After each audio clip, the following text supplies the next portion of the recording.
What's good, everybody? It's your boy Anonymous, the author, aka Anonymous Rap Guy, and I am back with another Anonymous Author podcast episode. Today, got a quote from Fred Hampton, thinking about Judas and the Black Messiah movie that just came out with Daniel Kaluuya and Lakeith Stanfield, I believe. I believe that's the young man's name from Get Out. Very powerful movie. I have not seen it yet, but I just love everything about the movie, man. I love the soundtrack. I heard What It Feels Like, and it just really got me in the mode. It just really got me in like a total mood, and it's really just got me want to do more research on the Black Panther Party. Really wanting me to do more research in the Black revolutionaries. I just really loved everything about it, and I was listening to Kev on stage and that chick Angel on their podcast, and I did not know that this man was early 20s. Mostly college students composed the movement, and man, it's just a very powerful thing, and very powerful statements by the young man Fred Hampton, and I wish we had more men like that these days. But I'll say that for the conversation, man. Let's get into this quote, and yeah, let's get into the podcast. If you ever think about me, and if you ain't going to do no revolutionary act, forget about me. I don't want myself in your mind if you're not going to work for the people. Like we always said, if you're asked to make a commitment at the age of 20 and you say, I don't want to make that commitment only because of the simple reason that I'm too young to die, I don't want to live a little bit longer. What you're saying is you're dead already. That's a powerful statement right there, man. That's a powerful statement. Let me just repeat that back, just the last little bit. If you say you don't want a commitment only because of the simple fact that you think you're too young to die, that I want to live a little bit longer, what you did is you're dead already. Make a commitment, man. Make a commitment and follow through to it. Make a commitment and really and just become what that real commitment is. I was listening to Jordan Peterson a little bit earlier for a reaction video, and which will be posted pretty soon. And what he said is it's about responsibility. Like it's a very big difference between rights and responsibility, and in this day and age. And rights are something that you are intrinsically given. Rights are like, the right to free speech, or the right to an attorney, I guess. Once you become 18, it's like you have the right to an attorney. It just is what it is. Even if you can't afford one, you have the right to legally defend yourself in a court of law. It is what it is. Now, people might call that socialism, but hey, that it is what it is, man. This whole debate about is healthcare socialism, are Democrats for socialism, but it's like things that you are born with is a right. You have a right to be an American if you're born here. you have certain inalienable rights. You have rights to not be treated unjustly and unfairly by the police. You have a right to have your free speech. It's just slavery. I'll put that in quotes. Slavery has been abolished in most civilized countries. Like I say in quotes because there's all different types of slavery: economic slavery, sex slavery. Indentured servitude. But hey, that's a conversation for another day. I want to focus on the idea of being given rights, and there's a huge difference between rights and responsibilities. While rights is something that you're given when you are born or created, or that are instilled upon you, responsibilities is something that you get to choose, something that you get to commit to, something that you have the ability to say yes or no to. And it is something that can give you value and give you a deeper meaning of self and life beyond just what rights can give you. Like there's huge debates on what rights people should and shouldn't have. But a huge conversation that's not being had is what responsibilities do people have? Like, yeah, surface level, you have a responsibility to be a citizen. You have a responsibility to, not kill people. That's a responsibility. But a deeper responsibility is, what's your responsibility to your community? What's your responsibility to your name, to your family name? What's your responsibility to people who think, act, and behave like you do? Like, what is the responsibility that you have, that you get to choose? You get to align yourself with certain beliefs and certain ideas. And do you really want to commit to them, or do you just want to have them in passing? Do you really want to involve yourself very deep in the movement? to be responsible for it, or do you just want to sit in the sidelines and just claim it and participate? I mean, the idea of this quote is that, like, don't think about me if you're not really about what I'm about. Don't even bring up my name if you're not really committed to a movement, this movement, the Black Revolutionary Movement, to fighting racism, to trying to get people in poverty a good starting place. Now, some people might call that socialism. I say if you were, African American in the 50s and 60s, you didn't have a chance. But that's a conversation for another day. Always exceptions to the rule. Always somebody who wants to debate and argue about that. But if you didn't have certain safeguards set up, racism just ran rampant. We're not going to act like racism wasn't a thing. We're not going to act like racism didn't hugely impact America. Like, people love to say, well, racism doesn't exist today. It's like, what do you mean racism doesn't exist today? Like, what does that statement mean? That people aren't being hung from trees? That's not true. People absolutely are being hung from trees. Are you saying racism as an institution, that people aren't denied jobs because they're African American? Debatable. People see a name on the paper. It's already been proven statistically that if your name is more ethnic sounding, let's not even say ethnic sounding. Let's say if your name sounds black. We're not even going to say ethnic because that implies other ethnic groups get discriminated against, like a woman with a name like Lakeisha, or a man, a man with a certain, I can't think of a black side of name right now, because I guess Deontay, I guess that's one, might not get the same look on a job application as a Richard or a Seymour. Now, some people want to debate if that's racist or not, but the true thing about racism that people don't want to talk about, I guess, or people don't think about, is African Americans weren't allowed to own property, which means that for the entire length of when America was established to when slavery was officially ended, not even officially ended, segregation ended, black people could actually own property. The white people in this country had an unfair advantage and an unfair head start. If you can own property, you can build generational wealth. If you can own land, if you can own businesses, if you can move in a certain neighborhood just off the strength of your name, if you can have bank accounts, move freely throughout the country, that's a head start. Now, I don't understand what the argument is to that. Well, yeah, but after that they could own it. Sure.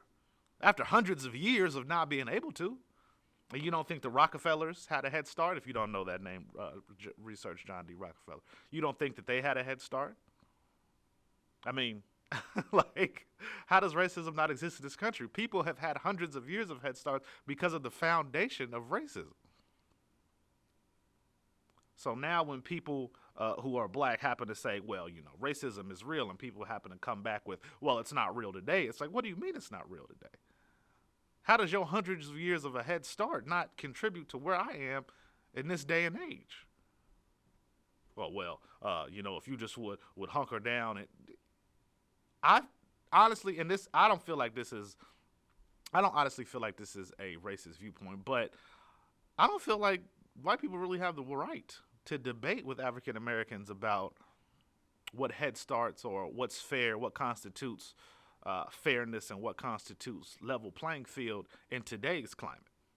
It just doesn't exist. There's nothing that you can say to me. Like, yes, now, of course, logically speaking, you can't complain because in today's day and age, there are a lot of avenues and a lot of opportunities that people are given now that we were not given hundreds of years ago. I definitely agree with that. I definitely agree that things have progressed in certain aspects as far as what black people can and cannot be given, can and cannot apply for, can and cannot be entitled to, can and cannot have a right to.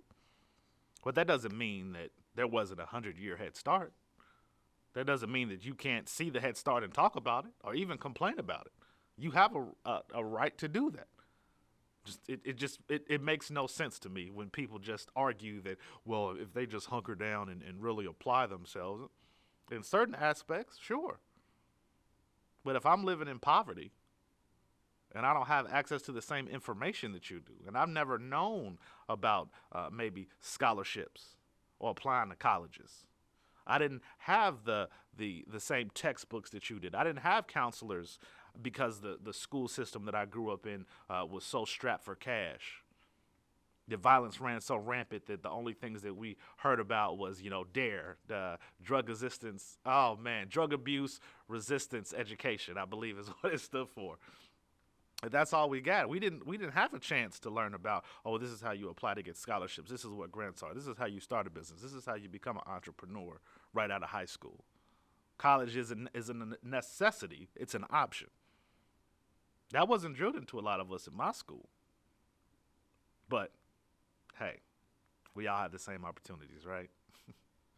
we all were born with certain inalienable rights, right? Hey, that's what the documentation says, right? That's what Declaration of Independence said, right? 1776. Ain't that what the country was founded on? Oh, except for black people. Declaration of Independence for the country, but not the millions of slaves that we have and we own, between America and the Caribbean and Brazil. But hey, free country, right? Shouts out to America. And it's not like I don't love America. I'm American, man. I have a vested interest in this place. I'm all for it. I still stand during the anthem. I still pledge my allegiance. But I'm not going to act like that there isn't horrible, vicious atrocities that happened here or that still continue to happen here. That there isn't things that need to be changed or altered or turned around, that racism isn't a foundation of this country. Also a hypocrisy of this country. It's like, how do you preach to be all about freedom of speech, and you preach about being an independent country and you own slaves, but I guess some people don't want to have that conversation. People get so triggered about, hey, I don't think everything that's going on here is right, and it's like, oh, you're not American. Colin Kaepernick didn't stand for the flag, so he's anti-American. He's like, no, man, he might be more American than you. He might be more American than you. He sees the issues wrong with this country. He knows how great it could be with all of the abilities that people have these days, the ability to change the Constitution, the ability to fight for what's right, the ability of free speech and to express yourself. He knows the power that one person can have. Now, maybe Colin Kaepernick didn't go, I don't necessarily agree with everything that he did. I don't necessarily agree with all of his viewpoints. Like I said in my my reaction video, which will be coming out in a little bit, I think that you can definitely enjoy people that you disagree with, and I think that you can dislike people that you completely agree with. I know a lot of the people the people of America, a lot of people feel that somebody who is very agreeable and that doesn't like to argue is somebody that you can agree with or that you can get on common terms with, and that you can really get behind and say, he's a cool person. But my opposite standing is like, I don't have to like you to enjoy your viewpoints. And just because I agree with you don't mean I like you as a person. There have been a bunch of people recently since the whole, I don't even want to say Me Too movement. Well, I guess I will say Me Too movement, that have been completely and utterly shut down, completely and utterly like castrated from society, like just cut off entirely. And I still enjoy some of their work. Now, granted, you do have to see it through a different lens and frame it and see it through a different framing since some of these truths came out. But I still enjoy Bill Cosby himself, that act that he came up with. I totally enjoy that. Now, I haven't seen it in years, but I remember laughing my ass off when it came on HBO. I even have a line in one of my songs from the last project, like, I laughed at Bill Cosby himself today. Honestly, ain't much has changed. Like, it's just enjoyable. Like, but that doesn't mean that I have to like him as a person. It doesn't mean that I have to agree with the things that he's done. It doesn't mean that I have to support him in any way, shape, or fashion in what he's going through right now. It's like, hey, if you did that to them women, and it was completely non-consensual, and you drugged them, and hey, bro, that's on you. You got to pay. You got to have repercussions for that. You can't just go around drugging women thinking that it's okay. You can't. That's just not how it goes. It's all about consent in this day and age. It's all about agreeing. Now, you know, today's it's all about actually being able to prove that, because we can't just make accusations about anything. It has to be proven, and in a court of law, it was proven that what he did was wrong, and so he's in jail. I mean, you know, after the first 20 came forward, it's like, Bill, man, what's going on, partner? Well, what are you doing? Now, obviously, anything in the media becomes absurd and ridiculous, and people latch onto that. Like, I remember there was a woman who it was proven that she was never even in the same state as Bill Cosby, and she claimed that he raped her, and she was just doing it for a money grab. But anytime something becomes media, like it becomes newsworthy, there's always going to be people coming out of the woodwork trying to make a dollar, trying to hustle, or trying to profit. For example, the Gorilla Glue girl. I don't know if you guys are familiar with the story. Thank goodness she actually had a procedure done. I don't want to say surgery, but a procedure done to remove the Gorilla Glue from her hair. This young lady was a woman who was trying to do something with her hair, was trying to style it and hold it up, but she put Gorilla Glue in there, which is an industrial strength adhesive that she got, and she put it in her hair. It got stuck, and not only did it get stuck in her hair, but it seeped through to her scalp, and it was kind of merged onto her head. Not only was it merged, but then it blocked the pores, so that she wouldn't really be able to have any new growth, the ability to even generate new hair on top of her head. But from what I understand, somebody did offer her a procedure which was going to be about $3,000 to not only remove the hair, but to remove the how do I want to say this? The excess Gorilla Glue that was stuck to her scalp that she couldn't get taken off to actually start to grow new hair, to have a normal head and not have to worry about anything in the future. So, shouts out to that gentleman. Shouts out to that man or woman who reached out and did that. But since that story became public, she started a GoFundMe, which raised about $9,000, which is a lot less than I thought she would have gotten. Honestly, like for as many views as she got, for as much notoriety that she got, she only made $9,000, which I just thought was absolutely ridiculous. I couldn't believe it, but it is what it is. And she got $9,000 raised for her on her GoFundMe, and since then the internet has exploded with people either one arguing that it wasn't real, or reenacting what she did, trying to get some notoriety for themselves, trying to get some shine for themselves. And my warning to those people is, it don't always work out like that, bruh. It don't. It ain't always smooth sailing. Like there was a guy that did it, and he swallowed it, and he had to have surgery to get it removed. There wasn't no money raised for him. There wasn't no GoFundMe. It was just people laughing at him online.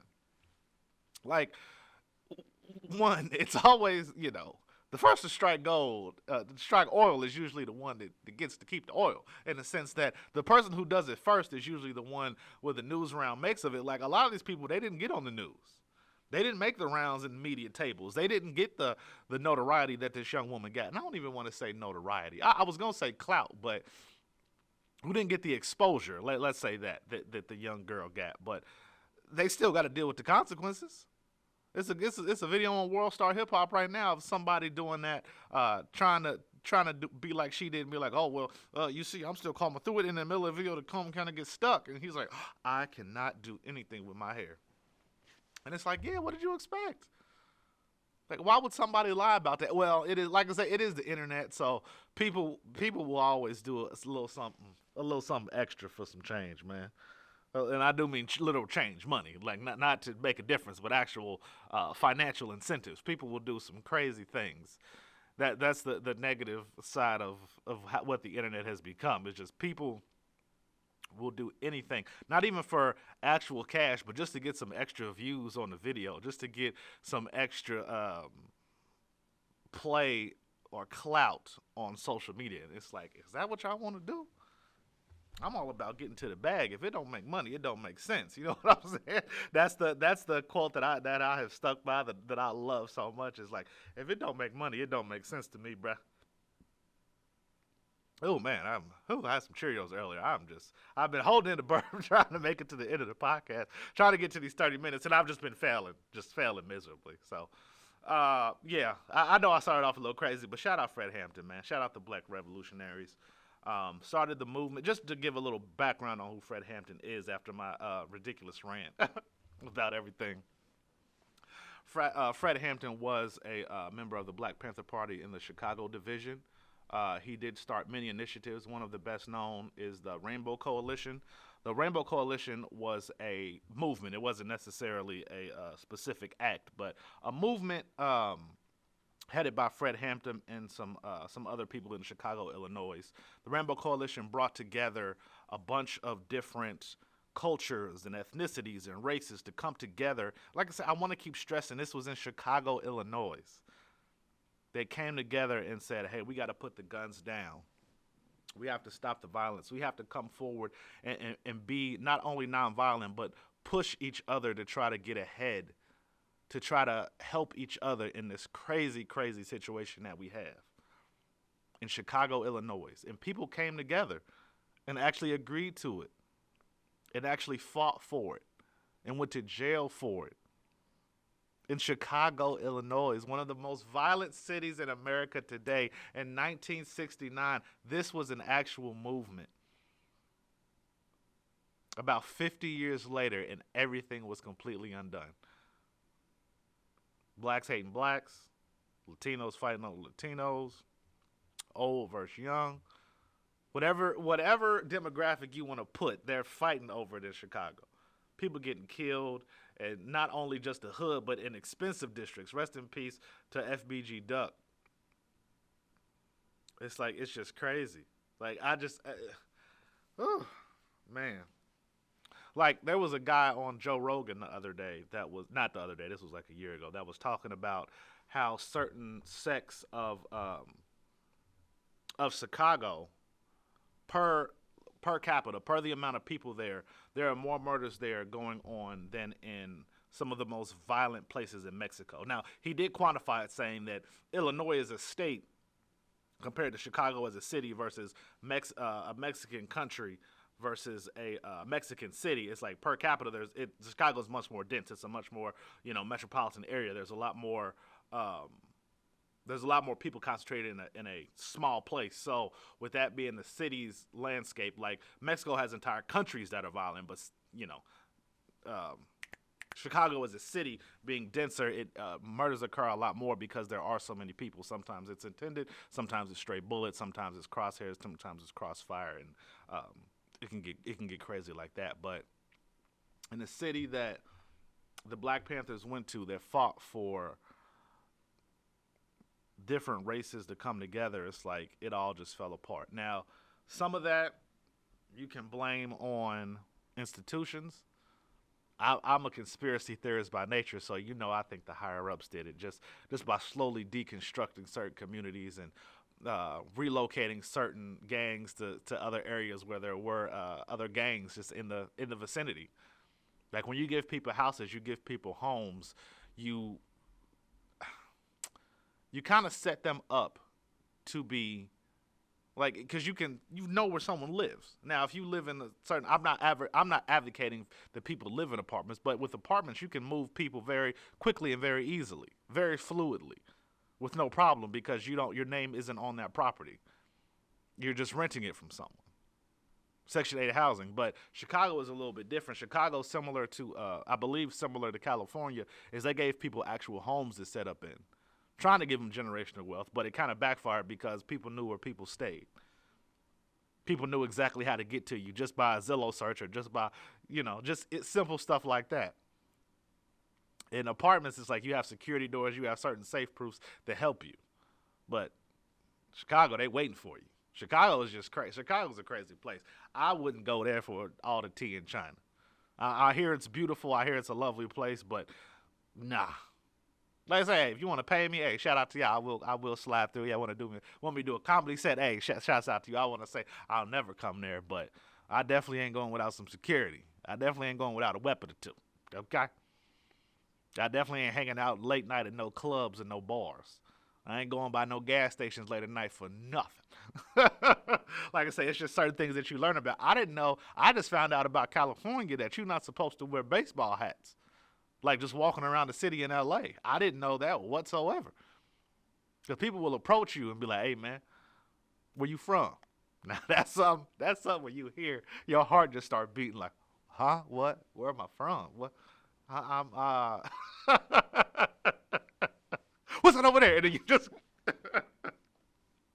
just hit the streets and then you just start taking off. But yeah, man, I really wish people in Chicago all the peace and love in the world. I really hope that things turn around, because I'm at a point where I don't even know how you fix it.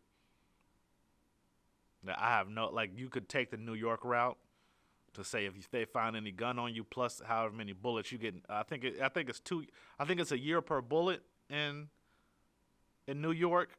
I think you get 5 for the gun and then an additional year per every bullet that's in the gun.